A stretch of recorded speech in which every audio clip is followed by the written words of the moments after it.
There may be explicit language in today's episode. Viewer discretion is advised.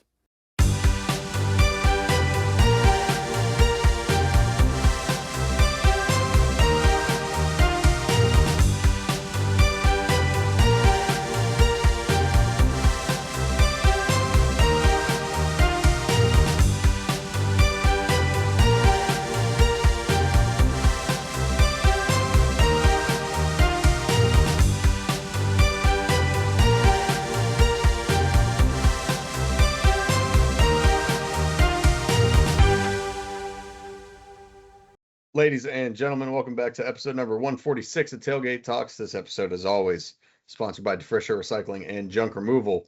More on them later. Another old-fashioned show today. Yeah, it's OG. It's an OG day. It's an OG OG Tailgate Talks episode. Yes. Which, by the way, I'm going to add another thing to that. If you're an umpire and you don't like walk-up music, I don't know what to tell you. Anyway.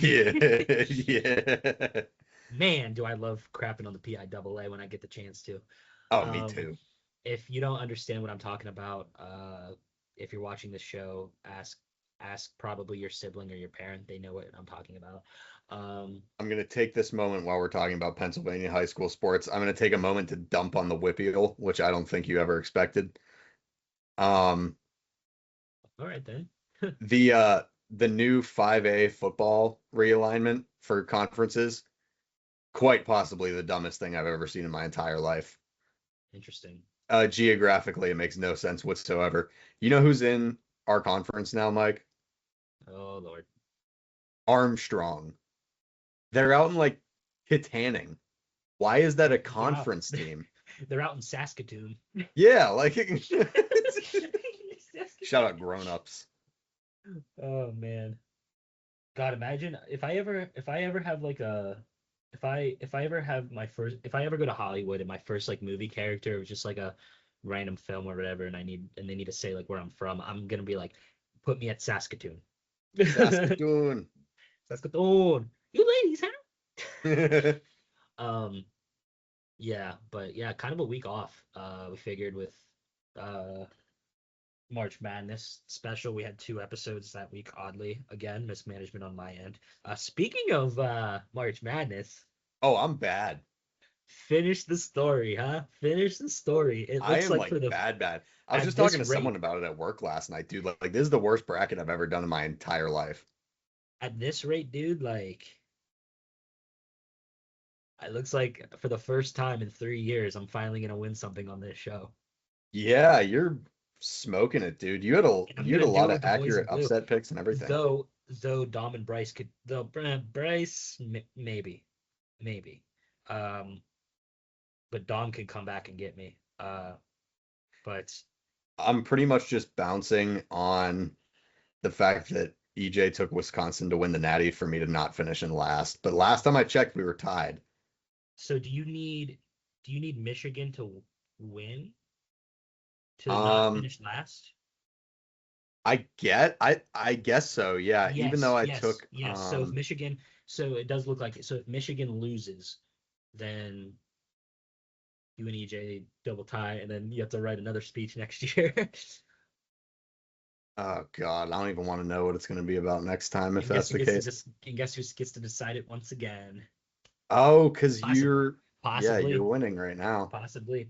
I don't know, but I don't want to jinx it. Wait, but yeah, I'm gonna try and check something. Which, by the way, 2 years ago I finished with 250, and now I'm at 890, which is insane. Some great games. Oh, I can't see the max amount of points EJ can get. So I'm not sure because my max is 750. I cannot see his max though. His max would be no. Oh yeah, no, we were right. He's at his max right now. He can't go any higher. Oh, is he maxed? Yeah, he's maxed out. So that yeah, pretty much if Michigan loses in the Final Four, then you tie. So you literally just need Michigan to. So I need win. The Wolverines so you to actually, win. You have in 2026. Oh my you God. have to root for the boys in blue. Oh my gosh, you have to. You know root what? For the boys You know in what? blue. I'd rather write another speech. Really? I'd rather write another speech. Oh man, oh my gosh, I can't believe it. That's going on Snapchat. But yeah, incredible game was that UConn Duke game. Did you see Oh, Hurley? He headbutt the ref. dude, that was so funny. Yes, it was so funny. Now of course we're gonna have more of an in-depth look at March Madness, probably when we get one more person back on. Yeah, Um, maybe next week, since I mean the Natty should have happened by the next time yeah, we record, right? Yeah. yeah, by then it should have, yeah. Yeah, great games, great games. And yeah, I mean this is probably the best I've done in March because I'm first in my family one too. Um, so like it's probably the best March Madness bracket I've ever had possibly. Um, Looking at my family one, I'm also at 890 and I can max out at 1,530. Um, Benny's name is Worst Pit. Benny's at 740. Looks like I probably am gonna win my one. Oh wait, I'm stupid. I should have looked at the max out because that pretty much determines if I'm probably gonna win or not, right? Yeah. Theoretically. Yeah, no, Dom could definitely come back. Um, but yeah, so interesting there. Um, Also, because while we were coming onto the air, it actually just dropped on wrestling Twitter just a second ago. It does look like, and by the time he could be returned by tonight, by the time this episode airs, it looks like Chris Jericho is on his way back to AEW, which it was like the summertime where it was like discussions of like people in the company in WWE thought he was for sure a goner and coming back. I guess not. I knew he was still under contract. Everybody thought he was going to be at the Raw premiere at the beginning of the year. He was not. People thought he was going to be at the Royal Rumble. He was not. Then they would kept going like, oh, uh, WrestleMania, blah blah blah blah. And no, and they are in Winnipeg tonight, so it wouldn't surprise me if Jericho returns tonight. Just keep Sammy Guevara far away from him, please. Um, but yeah, so um, kind of a weird episode too, because now if everybody knows, if you watch the show, the getting closer to the summertime is a little bit of a dead period for us. Yeah. Um, so we could pull out some classic content too. Talking about old Super Bowls, Stanley Cups, uh, any of that such. Yeah, I was gonna Also, say, I mean, we can talk Buccos and Pens. That's yeah, both pretty much, relevant yeah. right now. Because the Pirates are actually playing well, so like Alex will actually start paying attention to the Buccos. Um, and if you want Patreon content, just bug Alex. Yeah, just bug me, honestly. So then he finally does it. Just DM me Just from your DM. burner account, preferably. You know what? Just send a letter. Just send a letter. Yeah, send a letter to the committee PO box. It's total. It's in the description, obviously. Yeah. Speaking of the Buccos, also word has came around that the Pirates are currently trying to get an extension done with Connor Griffin. That Oh, could that could honestly, would I be surprised um if he's up Friday? Maybe a little bit, considering they started him in the minors. So like I don't really know. But yeah, speaking of the Buccos, Met series. eh, Listen, get the rust off. It's fine. Paul Skeens had it the it it worst. got better. Yeah, it did. Offensively, they're better. You cannot deny that. So Pleasant far, surprise. offensively, they're better, a lot better. Brandon Lau seems like to be a great pickup for the Pirates. He had Yeah. two home runs in the opening day. But Paul Skeens, then he was off, but like on an off day for Paul Skeens is like a normal pitcher in the MLB, Yeah, an pretty average much. pitcher in the MLB. Um, I thought overall he was, if you take out the errors, he was fine. He was fine. Well, I Um, was gonna say he wasn't getting much he help wasn't, from his outfield. yeah, which is where I'm going next. Listen, I get why O'Neal Cruz is in center field. I understand. But those balls that he missed were bad. Yeah, they were really bad. I Awful. saw the clips. They were They were really bad. awful. Now, the first one wasn't awful because like I've been Yeah, burning out them before. It's not easy. Like the second you take a step in, you're not getting that ball. You have to like back, go back. Like it's hard. It's hard. The second one, people want to if you want to argue, oh the sun, I don't care. You should have been wearing the shades in that case. yeah. Yeah. Now here's the thing. I thought O'Neal Cruz. My dad made a good point too, and I thought this too. Like I thought for sure at the home opener you could hear some boos for O'Neal Cruz. The Cincinnati series says otherwise. Hit 2 home runs, I think last night, and then he hit one today, which was just a bomb. Reynolds hit one today too. I believe they took the series against the Reds. I don't. Did they? Did they? I don't think they Yeah. swept. No, No, they took they two. won They 2. took 2 of 3. They took 2 of 3. And Skeens had a much better day. Skeens is not broken. If you're a Pittsburgh writer that thinks Paul Skeens is broken, then you probably are just a Steelers writer that does not care about the Pirates. Anyway, um, yeah. Yeah, two from Cruz last night, 1 today. People got to realize too, Paul Skeens is probably the greatest pitcher we're ever going to see in this team ever. Like Yeah, honestly, probably. he's gonna have off days. He's a, he's not immortal. He's not. Um, so so yeah, and actually Bryce actually had a good thing that I wanted to talk about today, and he said it in a chat, and I actually kind of want to discuss it a little bit today.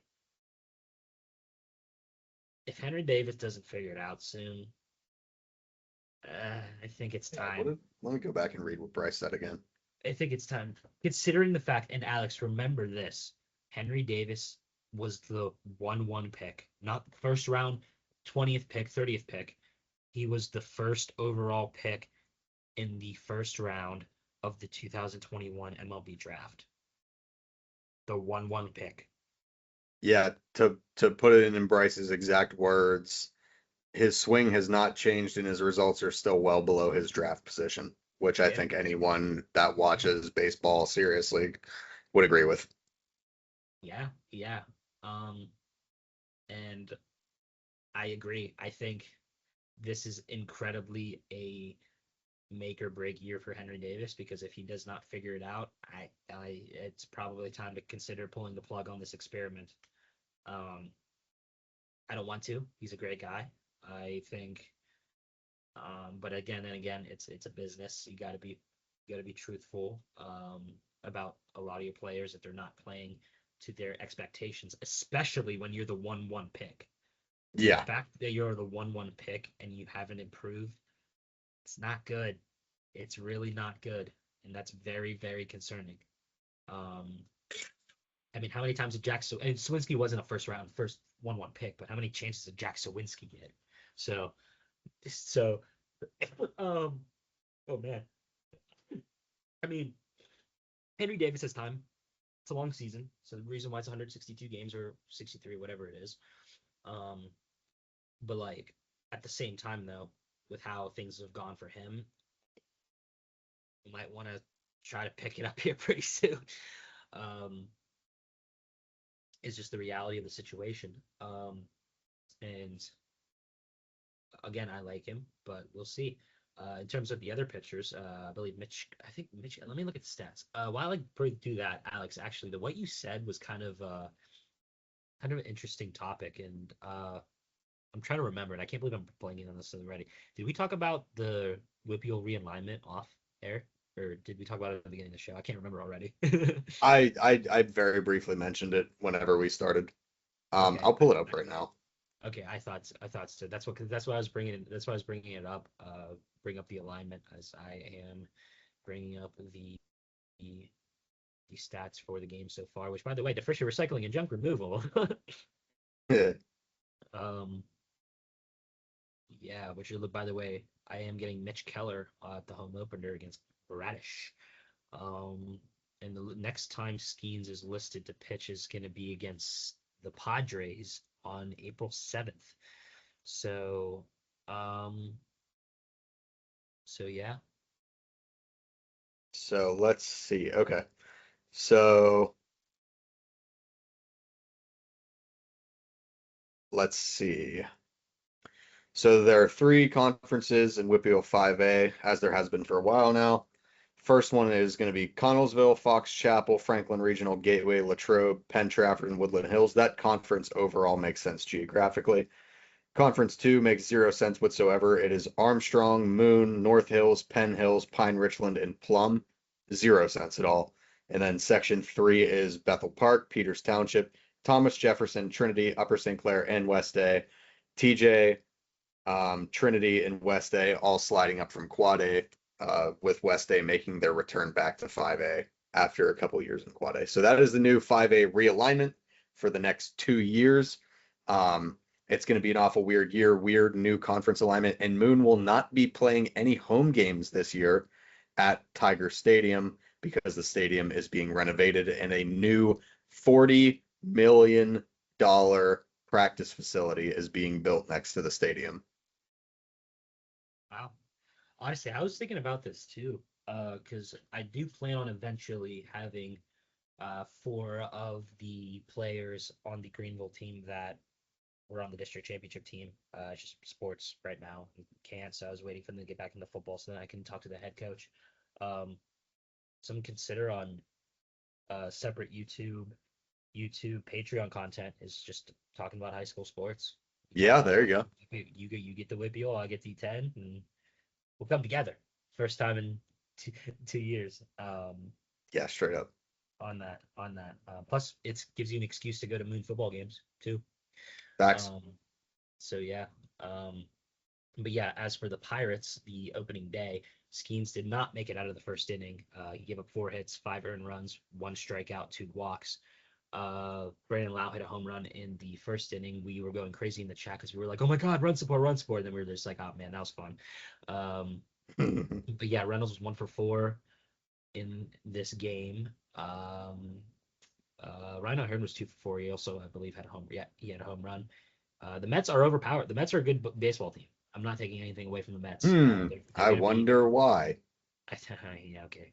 And then in extra innings, they lost 4-2, which they almost won that one, but whatever. I'm trying to find the box score. Hunter Barca was the one that took the loss there. And yeah, by the way, have you seen the steel helmet and the cone that they use for home run celebrations? Yeah, I love it. me too. Jake That Mangum stuff's and Billy Cook in charge of that. But yeah, I just dropped something. Hold on. But then I believe they took the last game in New York. Yep. Yes, 4-3 in the 10th. And then they lost 2-0 on Monday. And then both wins Tuesday, Wednesday, obviously today, 8-3.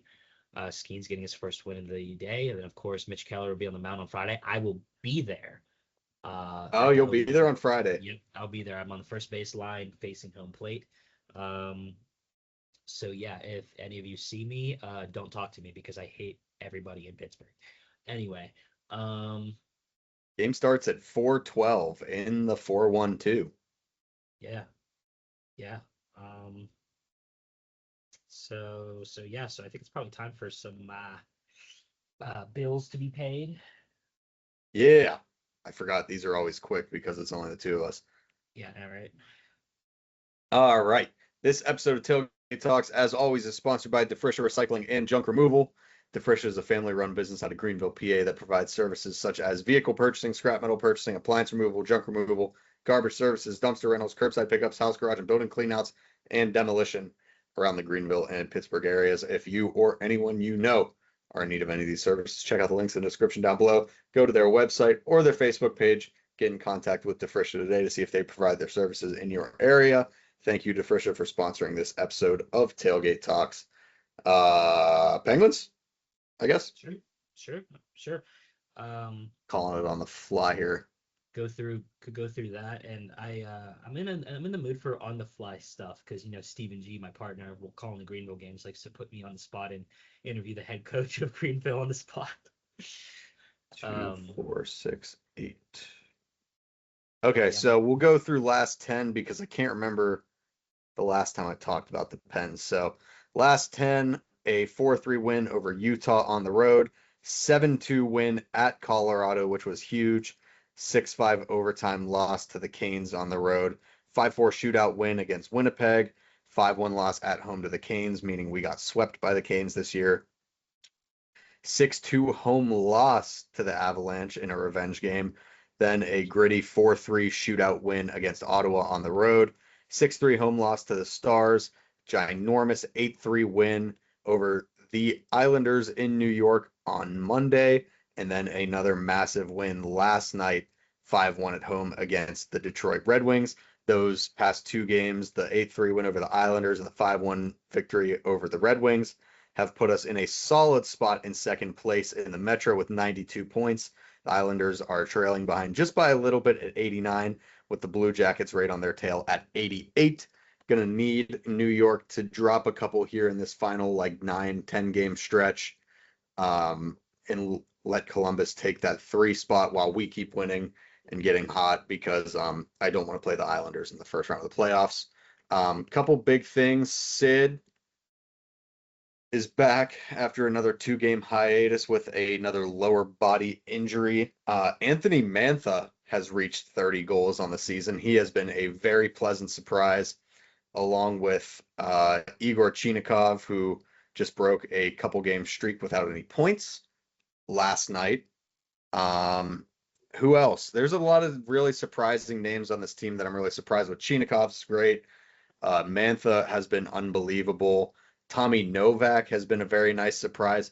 That whole fourth line, which is composed of guys like Nolachari, I think Ben Kindle every once in a while. I'll look it up right now. But that fourth line has been very gritty, very, very effective, actually scoring pretty well. And I'm very pleasantly surprised with the way things are going. So as of right now, oh yeah, that makes sense. So your first line forwards are Chinikov, Crosby, and Raquel, who have been electric together. Then it's Mantha, Novak, Malkin.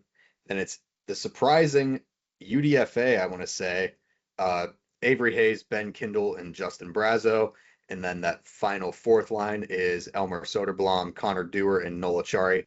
They have been very impressive. And then the defensive pairings have been surprising as well. Parker Wotherspoon and Erik Karlsson have been good. Karlsson is on an absolute heater right now. He looks like prime Karlsson right now.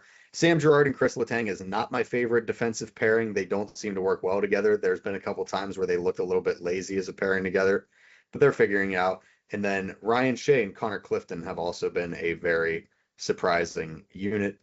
Power play is Mantha, Crosby, Raquel, Karlsson, and Malkin. That's an absolutely absurd power play unit.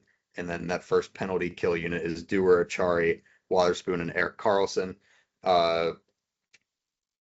Penalty kill has been down a bit recently. They're still 5th in the NHL overall, but penalty kill has not been great lately. That's definitely something to fix up. But Pens are kind of heating up at the right time. 2 straight wins now. Rest of their schedule goes 7 games left, by the way. I said 10 earlier. Next, the final 7 of the season goes at Lightning, back-to-back home games against the Panthers, at Devils, home Caps, at Blues. So that's the final 7 of the season. Very easily could string together a good group of wins here. I'd say the only team I would be concerned about us losing to is probably the Lightning and maybe the Devils. But other than that, things are looking very good for the Penguins right now to make the playoffs in probably a 2 spot. I would say we can definitely lock down the 2nd spot in the Metro, which means we will play whoever finishes 3rd in the Metro, whether that is the Isles, the Blue Jackets, or maybe even the Flyers, who aren't too far behind either. Like I said, we have 92 points in 2nd place. 3rd place is the Isles with 89. Then it's 88 for the Blue Jackets and 86 for the Flyers. So Yeah. pretty tight race in the Metro. Definitely going to be some fights for playoff spots. I just hope to God that someone manages to overtake the Isles for the 3 spot and we get someone else with home ice to open the first round of the playoffs. Yeah, I'd rather listen to Austin Carnes talk than play the Islanders. Um, but anyway, I will let me put you on the spot here, Alex. Okay. What is so different from this year than the last few years, you think? Because obviously the last few years we've missed the playoffs. Obviously something's Yeah. changed. Obviously a new coach. New Obviously coach, helps. big time. So new territory for a lot of people. But what from this year do you feel like is different than the last few years? It's going to come down to 3 things. It's going to come to power play, penalty kill, and puck movement. All 3 are drastically improved. Goaltending's still a little shaky from time to time. Shelovs and Skinner will have an off game every once in a while. But overall, the power play and the penalty kill in tandem with each other have been very good all season long. And then the puck movement's unreal. It's like these guys are just meshing together really well right now. We're more aggressive. The forecheck's great. A lot of good edge work. Defense could use a little bit of work, but overall, the way we move and the way we play is very, very effective, very fluid hockey for sure. Yeah, for sure. So we'll see what happens. Bucks and Pucks are back for a little bit. Let's So, go. I'm Bucks and so Pucks. excited for April hockey, dude. April hockey is so elite. So elite. How are the Oilers doing, by the way? Bad. Bad. Not terrible. Oh, so but who's missing though? Who's missing though? And they're doing, I mean, they're second. They're second in their division, but they have a measly 85 points. So, Oh, so are they missing a certain somebody? Huh? Or, possible. no, they just suck. Leon Draisaitl? Huh? No, they just suck. Oh, I wish Dom was here for that. But yeah, we will see what happens. Um, yeah. Also, the one more thing with the Pirates thing, man, it would not hurt to call up Connor Griffin right now. If he does poorly, send him back down, develop him. If he does great, then great. You're not. I Yeah. just don't see why Jared Triolo should be the shortstop right now. No. Really, I don't. Other than his glove, I guess. But you can easily put Nikki G there at Yeah. third, and then Brandon Lowe at second, and then Connor Griffin at short, and then you have a lead. Also, then you have a leadoff batter. You have a leadoff batter in Connor Griffin. Though I'm fine with Magnum as a leadoff batter because he's got some speed, but I don't know. This MLB service time stuff is weird. Now, the last MLB thing I will mention, Alex, have you seen the ABS challenge system? Yes, I have. I love it. Not because of it puts the umpires in play. That's awesome too. But the reaction that it gets when the home crowd gets their call that they want from the ABS is so Electric. funny. Because they just go, you see it on the screen, and they just go, oh. And CB Buckner, I don't know how much longer he's going to be umpiring because he missed like 20 calls the other night, and he was wrong on every single one. And I think Aaron Boone from the Yankees got tossed because he was so mad because the umps kept getting it wrong or whatever. But, yeah, I just don't understand what the point of, like, people are so mad about this new system. I'm like, why? Why? It takes his balls and strikes. I even Like, said a joke on WGRP the other day when a call didn't go Greenville's way. I was like, are we going to hit the ABS system? Like, the only thing I could understand people being annoyed about is the fact that it's going to slow down the game a little bit. But, like, it's not going to slow it down that much. Who cares? Like, if the game's taking too long or whatever, you're at home, turn the channel. If you're going to the game, you bought the ticket. Yeah, exactly. It's like Coming in last second. Wow. I did not expect this. Hey, we were just talking about you a second ago because we were talking about hockey. So the Oilers not doing as well. Are they missing somebody? You know it needs to happen. They missing Leon Draisaitl? Huh? No. Are you sure? You sure? Dom, listen, your Oilers are probably going to get home ice in the first round of the playoffs in the first 2 games. Good. They are in second place in the Pacific with 86 points or 85, one or the other. Well, a wise man once told me it's not how you start, it's how you finish. Speaking of how you finish, Penn's little hot right now. Oh Yeah, we're just talking about the man, Pens. Yeah, we're just talking about the Pens. touchdown and a 2-point conversion the other night. Come on now. That's what Yeah, I'm saying. actually, All right, I'll Dom, ask. I need your opinion because you're a hockey fan. Hmm. Are you also just not a fan of Letang and Gerard as a defensive pairing? Because I just don't like it. I can't say I like it either. Like I would I much don't. rather give a shot to one of these other guys on like the fourth line defensive pairing or Yeah, I something, or mean, switch it up a little bit. I just don't think they work well together on defense. I don't, I can 100% agree. It's like every single one of their shifts, dude, it's just like, dude, just watching, it's just like it's just a grind. Just an They just absolute grind trying to watch they that. look lazy. I don't know how else They to look say it. They old. just They look old. like The Tang looks old. I would much rather put like because it's Wotherspoon Carlson and then it's Gerard Letang and then it's Shea and Clifton. I would much rather see like Ryan Shea and Letang and then Gerard and Clifton or something like that. I would like to see that just to see how it looks.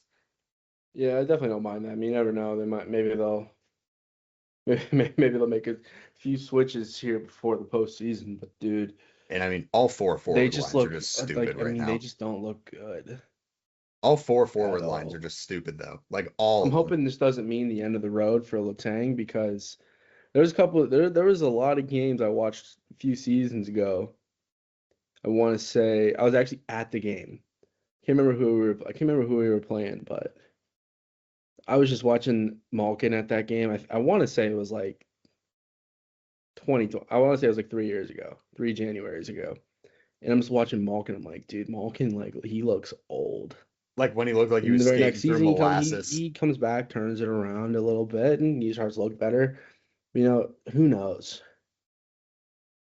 The one thing I just can't get over, dude, Anthony Mantha, 30 Yeah, goal scorer for the Penguins dude, this year.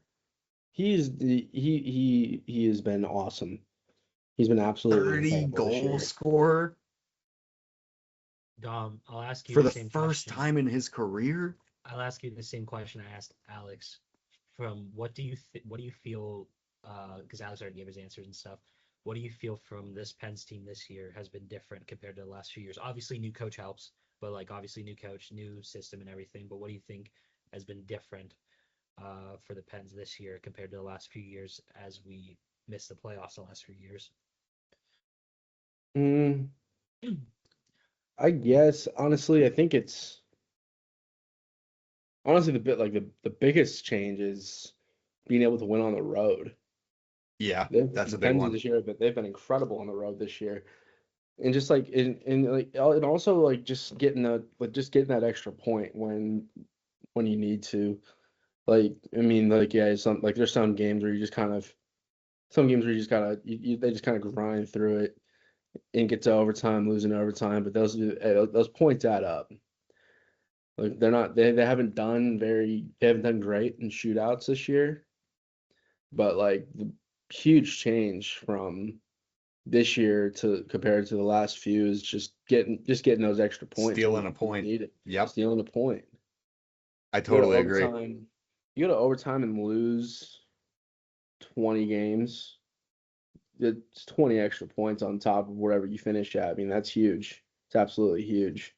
Yeah, for me, the three things that I rattled off were power play, penalty kill, Power and play's puck very movement. Power play's been better. Penalty kills down a little bit the past couple games, but it's fine. You can And work with then, that though. You can work with that. It's just a matter of, you know, done not taking penalties. and we don't very often, honestly, so it No. doesn't matter too much. And then puck movement's honestly just been unreal this year. Like Yeah, the I mean, fluidity and everything, the setups, the some of those guys on that fourth line, dude. I mean, they're just like they're gritty. They have good edge work, dude. They get down there on the forecheck. They beat the hell out of you on the boards. They just put the puck in play. Punch you in the mouth.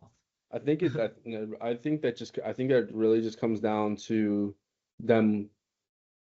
It like they if you respect your coach enough, you're gonna get those fourth line guys to do some crazy things. I just want to point out, I just looked it up. Pens have gone to they've lost 16 overtime games this year.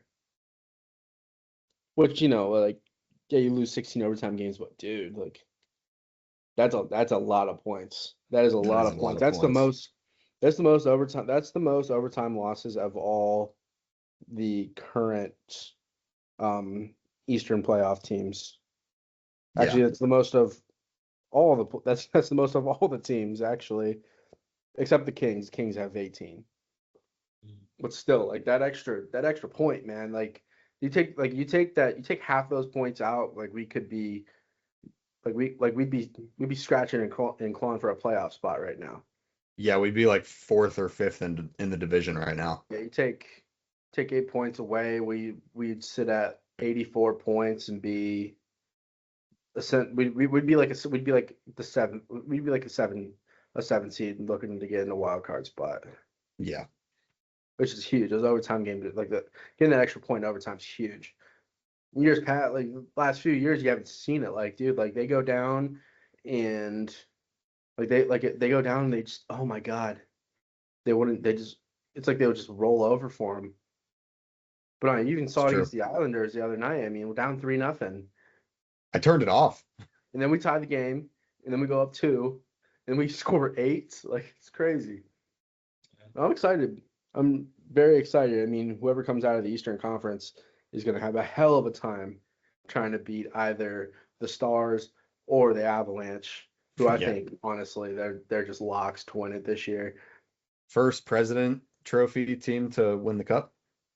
Ooh, I'm not going to go that far. Dom, Not gonna go that far. Dom's 0 for 2 with his cup picks the last couple of years. If anything, dude, I would love to see a cup go to Dallas. Oh, me too. Love to see a cup go to Dallas, dude. Like that, dude, that'd be awesome. That would just be so sick. Jamie Benn gets one. They fire the Rantanen head gets coach. one. They fire the head coach after 3 straight conference final losses and exercise their demons the first year after. Dude, that would be so dope. I would be so fine with that. That's the Another only guy who Dallas gets sports team one. I'm okay with winning. Another guy who gets one, Matt Duchene gets one. Come on Matt now. Duchene gets one. Oh, that would be amazing. I don't think Sagan has a cup either. I don't think Sagan has a cup either. Dude, that'd be so sick. I've loved those guys. Too ever bad Joe since that. Pavelski won't be there for it. Yeah, it's just so true. But dude, I've loved those. I've rooted for those guys ever since they appeared on a Dude Perfect video back in like Yes, dude. 2014. Like, Gosh, there you Let's go. go. Real quick, Dom, Ball got knowledge. any comments about the Buccos? We were also talking about the ABS challenge system and how awesome it is. I hate it. You hate it, really? I think it's. I don't think like from it. I think from like an in-stadium perspective, it's funny because like you could just hear the fans go, "Oh." Yeah, but that's a small price to pay for completely changing the game. The whole thing with baseball is adjusting to the calls. Yes, but If an like at the umpire's same, calling it down and out, if he's calling that down and out fastball, a strike the whole game, as a hitter, you adjust to it. That's the whole thing. It's a whole part of what makes great baseball players great. I that's hate it. I don't like that. That's fair, but also there was a lot of calls that needed to get cleaned up in the MLB though with umpires. You can also argue like CB Buckner the other night. You see that? Did you see that? The amount of calls that he missed. Yeah, I mean, And he was still, also I missed. mean, I think it was also called today. He missed, or they called something at first. I don't know if he made the call or not, but So- there was a play at first, and he wasn't even paying attention.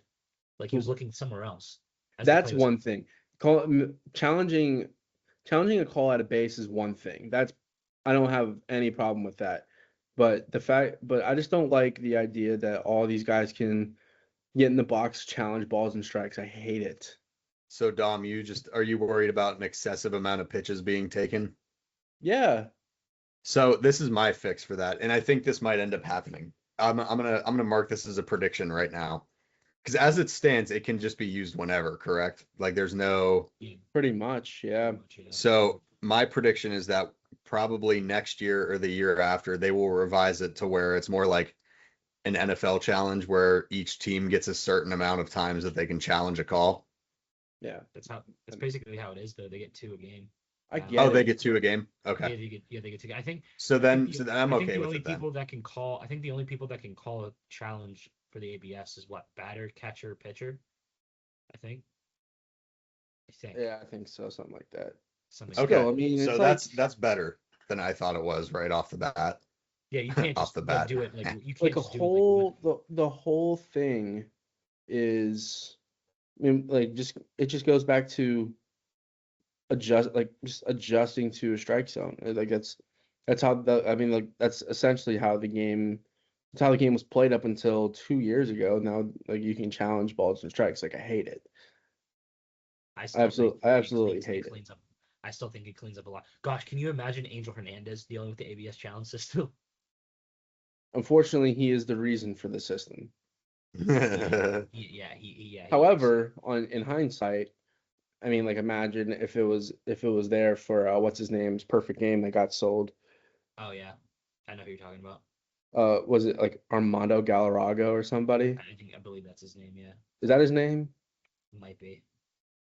I mean, like that's something. I mean, you go back, like I mean, he I'm sure like sees the system and he's just like, if that was the thing when I was playing, I would have perfect game.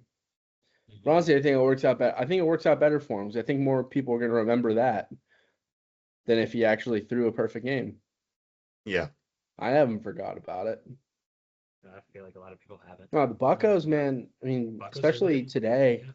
against the Reds, I was really thinking when it got back up to the top of the order, and he misses the bunt, or no, he pulls back, he squares the bunt, pulls back, swing and miss, called strike, and I'm like, are we gonna leave these guys stranded on base somehow, some way?